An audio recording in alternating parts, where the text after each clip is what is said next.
ஏசாயா 60ஆம் அதிகாரம் 19, 20. இனி சூரியன் உனக்கு பகலிலே வெளிச்சமாயிராமலும் சந்திரன் தன் வெளிச்சத்தால் உனக்கு பிரகாசியாமலும் கர்த்தரே உனக்கு நித்திய வெளிச்சமும் உன் தேவனே உனக்கு மகிமையுமாய் இருப்பார். ஆமென், ஆமென். இந்த வசனம் என்ன சொல்லுதுன்னா, கர்த்தரே நித்திய வெளிச்சமாக இருப்பார்.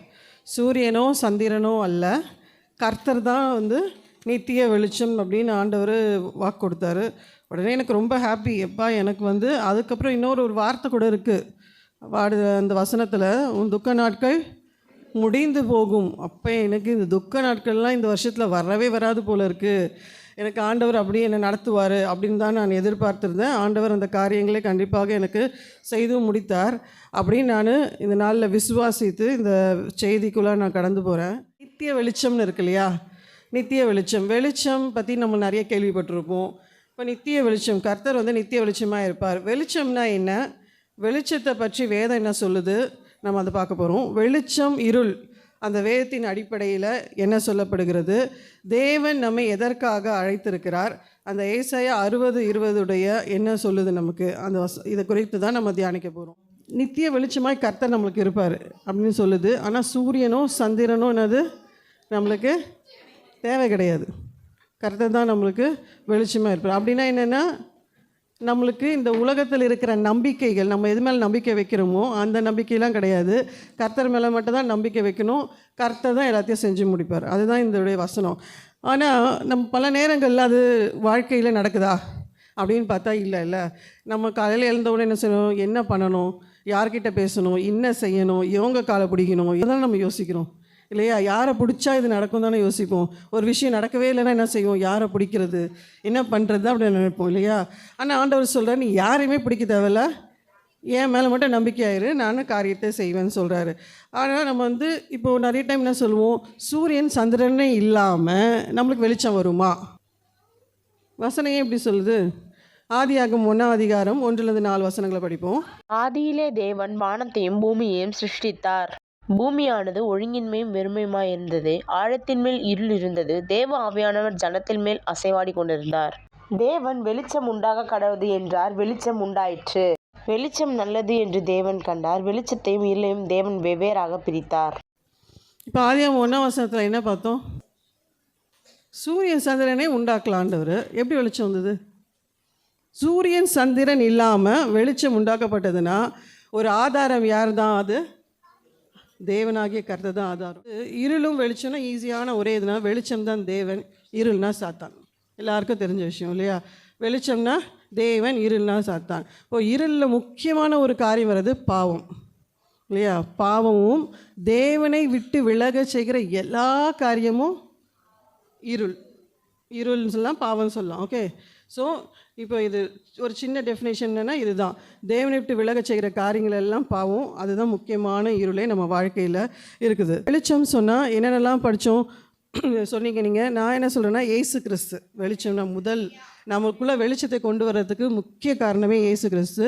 அப்புறம் அந்த சுவிசேஷம் சொன்னாங்க இல்லையா? பரிசுத்தம் நீங்கள் சொன்னீங்க. அப்புறம் ரட்சிப்பு சொன்னீங்க. அப்புறம் தேவனுடைய வழி. ஓகே, இந்த காரியங்கள் எல்லாம் வெளிச்சத்துக்குரிய காரியங்கள். அடுத்தது நான் இன்னொரு முக்கியமான ஒரு கேள்வி கேட்குறேன். இயேசு கிறிஸ்து நம்ம இருதயங்களே அறிந்திருக்கிறார் இல்லையா? ஆமாவா? எல்லாமே அறிந்திருக்கிறார். ஓகே, சாத்தானுக்கு நம்ம யோசிக்கிறது அவனுக்கு தெரியுமா? நம் எண்ணங்களை சாத்தான் அறிய முடியாது. நம்ம எண்ணங்களை சாத்தான் அப்போ எப்படிம்மா நம்மளுக்கு இந்த பிரச்சனை வருது, எப்படிம்மா இந்த பாடுகள் வருது அப்படின்னு நினைக்கிறதுனா என்னென்னா, நம்ம எண்ணங்கள் அவனுக்கு தெரியாது. ஆனால் நம்ம பேசுகிற பேச்சு அவனுக்கு கேட்கும். அந்நிய பாஷை அவனுக்கு புரியாது. ஆனால் நம்ம பேசுகிறோம்ல, இது நடக்குமோ இது நடக்காதோ அப்படின்னு பேசுகிறோம் இல்லையா?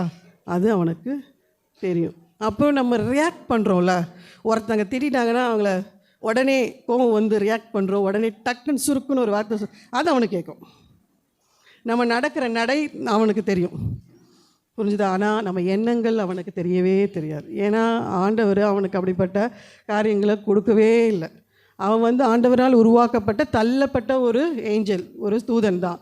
அவனுக்கு அந்த அதிகாரங்கள் கொடுக்கப்படவே இல்லை. யோபுல பார்த்தீங்கன்னா 1:7 அவன் சுற்றி வரான்.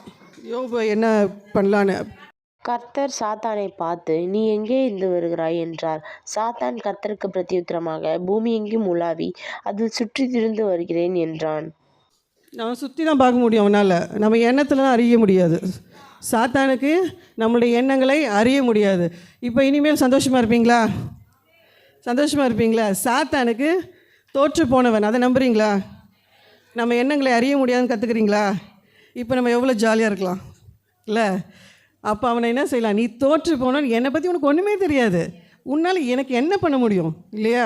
நம்ம நிறைய வேலையில் என்ன பண்ணுறோம், அவனுக்காக பயப்படுறோம். ஐயோ இது நடந்துச்சோ, கண்ணு வச்சுருவாங்க, காது வச்சுருவாங்க, மூக்கு வச்சுருவாங்க, அப்படிலாம் பயப்படுறோம் இல்லையா? அப்புறமா ஐயோ இது நடக்குமோ அது நடக்குமோ அப்படிலாம் பயப்படுறோம். அப்படிலாம் கிடையாது. 1 பேதுரு 5:8 படிப்போம். தெளிந்த புத்தியுள்ளவர்களாய் இருங்கள், விழித்திருங்கள். ஏனெனில் உங்கள் எதிராளியாகிய பிசாசானவன் கெர்ச்சிக்கிற சிங்கம் போல் எவனை விழுங்கலாமோ என்று வகை தேடி சுற்றித் திரிகிறான். அவன் என்ன பண்ணுறான்? சுற்றி தான் தெரிகிறான். நம்ம என்ன நினைக்கிறோம், மனசுக்குள்ளே என்ன நினைக்கிறோன்றதை அவனுக்கு ஒன்றும் தெரியாது. இப்போ நம்ம என்னென்ன பார்த்துன்னு இருக்கிறோம்? வெளிச்சம்னா என்னன்னு பார்த்தோம், வெளிச்சம் இருளுன்னா என்னன்னு பார்த்தோம். சாத்தான் நம்மளை எண்ணங்களை அறிந்திருக்கிறானா? இல்லை. இப்போ எண்ணங்களை அறிந்திருக்கிற அதிகாரம் யாருக்கு உண்டுனா தேவனுக்கு மட்டும்தான் உண்டு. சங்கீதம் 94:11. மனுஷனுடைய யோசனைகள் வீண் என்று கர்த்தர் அறிந்திருக்கிறார். மனுஷனுடைய யோசனை யார்? வீண் என்று. அந்த வீணான யோசனையில் இது ஒன்று. எது? சாத்தான் தெரிஞ்சிடுவான் நம்ம என்ன நினைக்கிறோமோ அப்படின்றது. எரேமியா 17:10.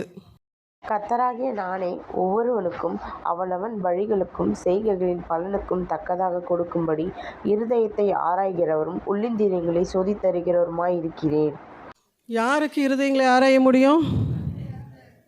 கர்த்தருக்கு மட்டும்தான் இருதயங்களை ஆராய முடியும். கர்த்தராகிய நானே ஒவ்வொருவருடைய அவனுக்கு வழிகளையும் அவனுடைய செய்கைகளையும் தக்கதாக இருதயத்தை ஆராய்கிறவர் அவர், உள்ளந்திரியங்களை சோதித்தருகிறவர் அவர். அப்போ நம்ம இருதயத்தில் ஒரு அவிசுவாசமான காரியம் இருந்தால் ஆண்டவர் சந்தோஷப்படுவாரா? இல்லை இல்லையா? ஸோ அப்போ அந்த காரியம்தான் இருளான காரியம். நீங்கள் நினச்சிக்கிறீங்க பிலிசூனியும் இல்லைன்னா நிறைய இது வச்சுட்டாங்க, அது வச்சுட்டாங்க, இது வச்சுட்டாங்க. நம்மளே இது உள்ள இருளை வச்சுக்கிட்டு அவன் இதை வச்சுட்டான், இவங்க இது வச்சுட்டாங்கன்றீங்க. நம்ம தான் அது உள்ள இருளை வச்சுட்ருக்கோம் இல்லையா? ஸோ இந்த நாளில் இருந்து நம்ம என்ன செய்ய போகிறோம்? வெளிச்சத்தின் பிள்ளைகளாக நம்ம இருக்க போகிறோம். அடுத்தது எபிரேயர் 4:12-13. தேவனுடைய வார்த்தையானது ஜீவனும் வல்லமையும் உள்ளதாயும் இருபுறமும் கருக்குள்ள எந்த பட்டயத்திலும் கருக்கானதாயும் ஆத்மாவையும் ஆவியையும் கணுக்களையும் ஊனையும் பிரிக்கத்தக்கதாக உருவக்குத்துகிறதாயும் இருதயத்தின் நினைவுகளையும் யோசனைகளையும் வகையேற்பதாயும் இருக்கிறது. அவருடைய பார்வைக்கு மறைவான சிருஷ்டி ஒன்றுமில்லை. சகலமும் அவருடைய கண்களுக்கு முன்பாக நிர்வாணமாயும் வெளியரங்கமாயும் இருக்கிறது. அவருக்கே நாம் கணக்கு ஒப்புவிக்க வேண்டும். நம்மளை அறிஞ்சவர் யார்? என்ன அறிஞ்சவர்? நம்ம உள்ளிந்திரியங்களை அறிஞ்சவர். நம்ம உள்ளத்தில் இருக்கிற எல்லா காரியம் நிறைய டைம் நம்மளே செல்ஃப் பெட்டி சொல்லுவோம், சுய பரிதாபம். ஐயோ எனக்கு ஒன்றும் கிடையாது, எனக்கு யாரும் ஹெல்ப் கிடையாது, எனக்கு சொந்தக்காரங்க கிடையாது, யாரும் ஹெல்ப் பண்ணல. அது ஆண்டவர் பாருங்கள், ஆண்டவரே. அதே ஆண்டவர் நம்ம இருதயத்தில் அவிசுவாசமாக என்னென்னலாம் நினைக்கிறோமோ அதையும் பார்க்குறார். புரிஞ்சுக்கிட்டீங்களா? இனிமேல் போகிற கொஞ்சம் செஷன் ரேப்பிட் ஃபயர் ரவுண்ட் மாதிரி கொஞ்சம் ஸ்ட்ராங்காக தான் போவோம். ஆனாலும் கடைசி நாட்களில் இது ஆண்டவர் எனக்கு பேசினார், அதுதான் ஷேர் பண்ணுறேன். ஸோ எல்லோரையும் நம்ம ஆண்டவருக்கு என்ன பிரியமா அப்படின்ற காரியத்தை தான் நம்ம ஃபோக்கஸ் பண்ண போகிறோம். சரியா? ஸோ நம்ம என்ன பார்க்குறோம்? ஆண்டவருடைய நம்முடைய இருதயத்தை ஆண்டவர் ஆராய்ந்து அறிந்திருக்கிறார். நம்ம துக்கத்தை மட்டும் இல்லை, நம்ம அடிக்கடி டெய்லி எழுந்தவொடனே இது எப்படி நடக்கும், இது நடக்கவே நடக்காதேன்னு நினைக்கிறோம் இல்லையா? அப்போ இவ்வளோ ஆண்டவருக்கு துக்கப்படுத்துகிறோம் இல்லையா? அப்போது அது என்ன? இருளுக்கு நம்ம இடம் கொடுக்குறோம்.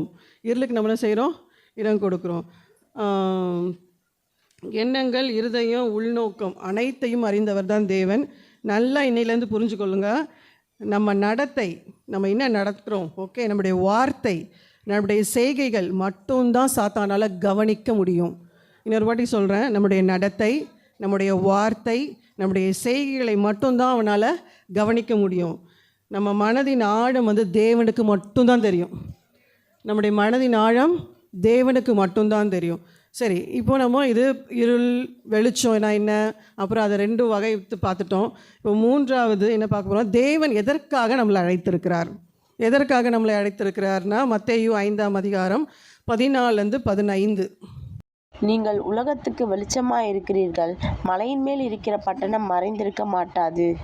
விளக்கை கொளுத்தி மரக்காலால் மூடி வைக்காமல் விளக்கு தண்டின் மேல் வைப்பார்கள். அப்போது அது வீட்டிலுள்ள யாவருக்கும் வெளிச்சம் கொடுக்கும். ஆண்டவர் எப்படி வச்சுருக்காரு நம்மளை உலகத்திற்கு? ஆவடிக்கு இல்லை, சாரி, ஆவடிக்கு மட்டும் இல்லை, எங்கே எழுத்துக்கு சொல்லுங்கள். நான் உலகத்திற்கு வெளிச்சமாக இருப்பேன்னு சொல்லுங்கள். நான் உலகத்திற்கு வெளிச்சமாக இருப்பேன். அப்படி தான் ஆண்டவர் நம்மளை அழைத்திருக்கிறார். ஏதோ ஒரு பகுதியை கொடுத்து இந்த பகுதின்னு சொல்லலை, நம்ம உலகத்திற்கு வெளிச்சம் சொல்லியிருக்கிறாரு. அதே மலையின் மேல் உள்ள பட்டணம், மலை மேலே ஒரு மறைக்கு இருக்க மாட்டாதுன்னா மலை மேலே இருக்கிற பட்டணம் வந்து என்ன செய்யாது, எல்லாருக்கனுக்கும் ஈஸியாக தெரியும் இல்லையா? அது மாதிரி என்ன சொல்ல, விளக்கை கொளுத்தி அதை என்ன மறைச்சி வைப்போமா? இப்போ கரண்ட்டு போயிடுச்சு, உங்களுக்கு கேண்டிலை கொளுத்தி நம்ம எதாவது மறைச்சி வைப்போமா? இல்லை, வெளிச்சம் வேணுமே, அதை மேலே தூக்கி எல்லாம் வெளிச்சம் படும்படி தான் வைப்போம். ஆண்டவர் நம்மளுக்கு நிறைய தாளந்துகளை கொடுத்துருக்கிறார், உயர்த்தி வச்சிருக்கிறார். எப்படி இருக்கிறோம்? அப்போது நம்ம என்ன செய்யணும்? ஆண்டவருக்காக எழுந்து அவருக்காக வேலை செய்யணும், நற்கிரியைகள் செய்யணும் இல்லையா? வீட்டில் உள்ள யாவருக்கும் வெளிச்சம் கொடுக்கும்படி அதை என்ன செய்யணும்? மனுஷ நற்கிரியைகளை கண்டு நீங்கள் செய்கிற நற்கிரியைகள். இப்போ ஒருத்தருக்கு ஒரு ஹெல்ப் பண்ணுறீங்க, ஓகே, இப்போ நற்கிரியைகள்னால் என்னது? ஆண்டவருக்காக எல்லா ஊழியம் செய்கிறது தான். இப்போ ஒருத்தருக்கு ரட்சிக்கப்படாத ஒருத்தருக்கு ஹெல்ப் பண்ணுறீங்க, ஓகே, அவங்க உங்களை பார்த்து என்ன சொல்லுவாங்க? கிறிஸ்டியன்ஸு அப்படின்னு தான் ஃபஸ்ட்டு ஆண்டவருடைய பிள்ளைங்கம்மா, அவங்க எனக்கு ஹெல்ப் பண்ணுவாங்க அப்படின்னு சொல்லுவாங்க. முன்னாடி நிறைய பேர் இருந்தது கிறிஸ்தவங்களுக்கு நல்லா ஹெல்ப் ஆவாங்க. இப்போ இருக்க கிறிஸ்தவங்கள்லாம் கொஞ்சம் ஹெல்ப் பண்ண மாட்டாங்கன்னு நினைக்கிறேன். ஸோ அதெல்லாம் நம்ம மாற்றி எழுதுவோம் ஆவடியில் நம்ம மாற்றி எழுதுவோம். கிறிஸ்டியன்ஸ்னால் ஹெல்ப் பண்ணுவாங்கன்னு மாற்றி எழுதுவோமா? ஆமென். மனுஷருடைய நற்கிரியைகளை கண்டு அவங்கள என்ன செய்வாங்களோ, மனுஷர்கள் அவங்கள பார்த்து யாரை மகிமைப்படுத்துவாங்க? பிதாவை நான் சொல்லலை, வசனம் சொல்லுது, பிதாவை மகிமைப்படுத்துவார்கள். நான் ஒரு நல்ல விஷயம் பண்ணேன்னா அது எனக்கு பேருண்டாக்க அல்ல. யாருக்கு பேருண்டாக்க? பிதாவுக்கு.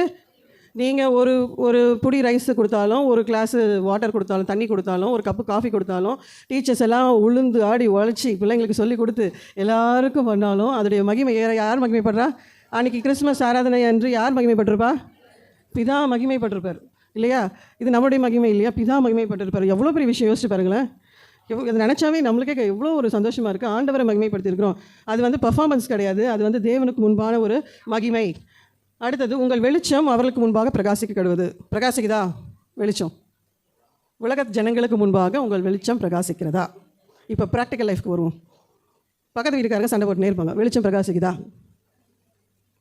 உங்கள் ஆஃபீஸில் உங்கள் நெய்பர் பக்கத்தில் இருக்கிறவங்க, அடுத்த டீமு எப்போவுமே டார்ச்சர், நம்ம வெளிச்சம் பிரகாசிக்குதா? இல்லை. அந்த டைமில் என்ன பண்ணுவோம்?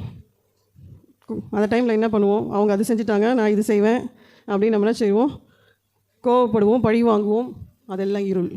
நம்ம வாழ்க்கையில் சண்டைகள், கோபங்கள், வைராக்கியங்கள், மன்னிக்க முடியாத காரியங்கள் எல்லாம் இருள். அப்போ வெளிச்சம் வரலை. இப்போ வெளிச்சம் வரலைன்னா என்ன இருக்குங்க? இருள் இருக்குது. எப்போ பக்கத்து வீட்டில் சண்டை போட்டாலும் கொஞ்சம் யோசிச்சு பாருங்க, இருளுக்கு ஒப்பு கொடுத்தேன். நம்ம வீட்டில் சண்டை போட்டாலும் இருளுக்கு ஒப்பு கொடுத்துட்டேன் அப்படின்னு நீங்கள் நினச்சிங்க. அப்போ தான் அதுலேருந்து வெளியே வர முடியும். என்ன சொல்கிறாங்கன்னா, அந்த 15 அதிகாரத்தில் கீழே இருக்க வசனங்கள் நான் ஒரு சுருக்கமாக நான் சொல்கிறேன். வேதபாரகர் பரிசேயர் நீதியிலும் உங்கள் நீதி அதிகமாக இருக்கணும். நம்ம சொல்கிறோம், இவங்க ஆர்சிக்காரங்க இப்படி பண்ணுறாங்க, இவங்க அப்படி பண்ணுறாங்க, இவங்க இது பண்ணுறாங்க, அவங்க ஆண்டவரை பற்றி தெரியாது. ஆனால் அவங்களே ஹிந்துஸை பற்றி சொல்கிறோம் இல்லையா? அவங்களே என்ன பண்ணுறாங்க? வைராக்கியமாக இருக்கிறாங்க. அவங்களே என்ன பண்ணுறாங்க? ஒழுங்காக ஆலயத்துக்கு போகிறாங்க. அவங்களே என்ன பண்ணுறாங்க? அந்த அவங்களுடைய கற்பனைகள் எல்லாம் கைக்கொள்கிறாங்க. ஆனால் அவங்களுடைய காரியங்களை காட்டிலும், நீதியை காட்டிலும் நம்ம நீதி பெருசாக இருக்கும். இருக்குதா? இல்லையே. அடுத்தது, கொலை செய்யாதிருப்பாங்கன்னு கட்டளைகள் இருக்குல்ல, 10 கட்டளை. ஆனால் நான் கொலை செஞ்சதில்லை, நீங்கள் செஞ்சுக்கிறீங்களா? என்னது கொலை? பகைக்கிறவன் கொலையாளி. எது? சகோதரனை பகைக்கிறவன் கொலையாளி. கொலை செஞ்சவனுக்கு சமானம். நான் சொல்லலை, நீங்கள் வசனத்தை போய் வீட்டில் தயவுசெய்து நிறைய படித்து பாருங்கள். அப்போ நல்லா படித்து பாருங்கள். ஒப்புரவாகாமல் இருக்கிறது, ஒரு நம்மளோட போராடினவங்க அவங்களோட ஒப்புரவாகாமல் நல்மனம் பொருந்தாமல் இருக்கிறது நீங்கள் கொலை செய்கிறதுக்கு சமாதம். அப்போ இருளை நம்ம அனுமதிக்கிறோம், வெளிச்சம் ஓடி போயிடுது. அடுத்தது, விபச்சாரம் யாரும் செய்கிறது கிடையாதுன்னா நம்ம YouTube, internet, WhatsApp forwarded message, அப்புறமா ஒரு 10-15 வருஷத்துக்கு முன்னாடி காலேஜ் படித்தது, 10 வருஷத்துக்கு முன்னாடி ஸ்கூல் படித்தது, அவங்க ஒரு குரூப் வச்சுருப்பாங்க. அதில் தேவையில்லாத காரியங்கள் வருது. அந்த குரூப்பில் நம்ம இருக்கணுமா வேணாமா? வெளியே வந்துடணும். ஏன்னா தேவையில்லாத விஷயங்கள் அங்கே ஓடின்னு இருக்குது. புரிஞ்சுதா? இப்போ இந்த சின்ன பிள்ளைங்களுக்கு, வாலிபர்களுக்கு புரியும். அந்த குரூப் நம்மளுக்கு தேவையா? யூடியூப்பில் வந்து ஒரு தேவையில்லாத காரியம் வருது, பார்க்குறீங்க. நல்லதா கெட்டது இல்லையா? அது என்னது? இருள். சொல்லுங்கள், இருள். அப்போ இருளை நீங்கள் அழைக்கிறீங்களா? சாத்தானை உங்களுக்கு உங்கள் மனசுக்குள்ளே வான்னு சொல்கிறீங்களா? உங்கள் எண்ணங்களுக்குள்ளே வான்னு சொல்கிறீங்களா? இல்லை. ஸோ நம்ம என்ன செய்யணும்? இந்த காரியங்கள்லாம் வந்து கஷ்டமாக தான் இருக்கும், பட் ஆண்டவர் இதெல்லாம் இருக்கிறார். இந்த இருளில் வந்து நம்ம விரட்டி அடிக்க தான் இப்போ வந்திருக்கிறோம். அடுத்தது, பொய் ஆணையிடாமல் சத்தியம் பண்ணுறது, பொய் ஆணையிடாமல் இருக்கிறது. அப்புறமா உள்ளதை உள்ளன்னு சொல்லுங்கள், இல்லைன்னு சொல்லுங்கள். எப்போ கேட்டாலும் வந்து உள்ட்டாவே பேசுகிறது. எப்போ கேட்டாலுமே சும்மா ஒரு என்ன சொல்கிறது, ஒரு அட்டாச்மெண்ட்ஸ் கொடுக்குறது. ஒரு உண்மை சொல்லிவிட்டு இல்லாட்டினா அதை ஒரு பொய் அட்டாச்மெண்ட் கொடுக்குறது. விளையாட்டுக்கு, சீரியஸ் கிடையாது. இது வந்து விளையாட்டாக பண்ணுவோம். நானும் பண்ணிக்கிறேன், நீங்கள் பண்ணிக்கிறீங்களா இல்லையா? விளையாட்டாக ஏதாவது ஒரு பொய் சொல்லுவோமா இல்லையா? சொல்கிறோம் இல்லையா? இதெல்லாம் ஆண்டவர் வெறுக்கிறார். அப்புறம் அடுத்தது, கண்ணுக்கு கண் பல்லுக்கு பல், தீமையோடு எதிர்த்து நிற்கிறது. அவங்க என்ன சொல்கிறது, நான் என்ன கேட்குறது. எப்படி கரெக்டாக அவங்க என்ன சொல்கிறது, அவங்களுக்கு என்ன தெரியும், நான் எத்தனை வருஷம் சர்ச்சுக்கு வரேன் தெரியுமா அப்படின்றது. இல்லாட்டினா நான் சர்ச்சுக்கு வந்து என்னென்னலாம் பணம் தெரியுமா. ஓகே, ஸோ இந்த காரியங்களாம் வந்து இருள். இதை நீங்கள் நல்லா தெரிஞ்சுங்க, இதெல்லாம் இருள், நம்மளுக்கு தெரியாமையே உள்ளே இருக்குது. இதெல்லாம் விரட்டி அடிப்போம். எபேசியர் 5:8-14 வசனங்கள். முற்காலத்திலே நீங்கள் அந்தகாரமாய் இருந்தீர்கள், இப்பொழுதோ கர்த்தருக்குள் வெளிச்சமாய் இருக்கிறீர்கள். வெளிச்சத்தின் பிள்ளைகளாய் நடந்து கொள்ளுங்கள். ஆவியின் கனி சகல நற்குணத்திலும் நீதியிலும் உண்மையிலும் விளங்கும். கர்த்தருக்கு பிரியமானது இன்னதென்று நீங்கள் சோதித்து பாருங்கள். கனியற்ற அந்தகார கிரியைகளுக்கு உட்படாமல் அவைகளை கடிந்து கொள்ளுங்கள். அவர்களால் ஒளிப்பிடத்தில் செய்யப்படும் கிரியைகளை சொல்லுகிறதும் அவலட்சணமாய் இருக்கிறதே. அவைகளெல்லாம் கடிந்து கொள்ளப்பட்டு வெளிச்சத்தினால் வெளியரங்கமாகிறதெல்லாம் வெளிச்சமாய் இருக்கிறது. வசனம் என்ன சொல்லுது? நம்மளாம் யாரா இவ்வளோ இருள் வச்சு நம்ம வெளிச்சம் சொல்கிறோம், எவ்வளோ பெரிய போய் சொல்கிறோம். இவ்வளோ இருளை வச்சுக்க நம்ம என்ன சொல்லுமா, நாங்கள் வெளிச்சத்தின் பிள்ளைகள். இல்லை எவ்வளோ போய் சொல்கிறேன் பாருங்கள். வெளிச்சத்தின் பிள்ளைகள்னு சொல்லிட்டு என்ன சொல்கிறாரு, கர்த்தருக்கு பிரியமானது. இன்னைக்கு எப்படி சிஸ்டர், எப்படிமா நான் வந்து வாழ முடியும், எப்படி இது சாத்தியமாகும் அப்படின்னா, நீங்கள் ஏதோ ஒரு விஷயம் நினைக்கிறீங்க, செய்கிறீங்க, தப்பான விஷயம் மைண்டுக்கு வருது. ஓகே, அது வந்த உடனே என்ன செய்யணும், இது கர்த்தருக்கு பிரியமா, நிதானித்து பார்ப்போம். இது கர்த்தருக்கு பிரியமா, இது நம்ம செய்யலாமா வேண்டாமா அப்படின்னு, இந்த வார்த்தையை சொல்லலாமா வேண்டாமா, சண்டை போடலாமா வேண்டாமா, யோசிங்க. யோசிச்சா ஆண்டவர் நம்மளுக்கு ஐடியா கொடுப்பார். வாயை மூடிட்டு கம்முன்னு உட்காருவார். இல்லை, ஷட்டப் யுவர் மவுத்துன்னு வாயை மூட சொல்வார். உடனே முடியணும். மூடலைன்னா யூஆர் வெல்கமிங், வரவேற்கிறீங்க. எதை வரவேற்கிறீங்க? சாத்தானே, இருளை, பாவத்தை நீங்கள் வரவேற்கிறீங்க. நீங்கள் கொலை பண்ணல, பெரிய விபச்சார காரியம் பண்ணல, பெரிய அட்டூழியெல்லாம் பண்ணல, ஸ்மால் திங் தான், சின்ன விஷயந்தான். ஓகே, அடுத்தது கர்த்தருக்கு பிரியமானது என்னதுன்னு ஒரு டைமும் நீங்கள் கேட்கலாம். நான் இன்றைக்கி ஜெபிச்சிட்டேன், காலையில் எழுந்தேன் 5 மணிக்கு, 3 மணிக்கு எழுந்தேன், 4 மணிக்கு எழுந்தேன், 5 மணிக்கு எழுந்தேன், 2 மணிக்கு கூட எழுந்து ஜெபிங்க, பிரச்சனையே கிடையாது. ஜெபிக்கிறது நல்லது. நல்லா ஜெபிச்சுட்டு நீங்கள் ஆண்டவர்கிட்டயே கேட்காம எல்லாம் சண்டை சச்சரவு எல்லாம் பண்ணிகிட்டு இருந்தால் ஜெபிச்சது என்ன ஆகுது? ஜெபிச்சது ஆண்டவர் டிலீட் பண்ணிடுவார். சாரி, டிலீட் புரிஞ்சுதா?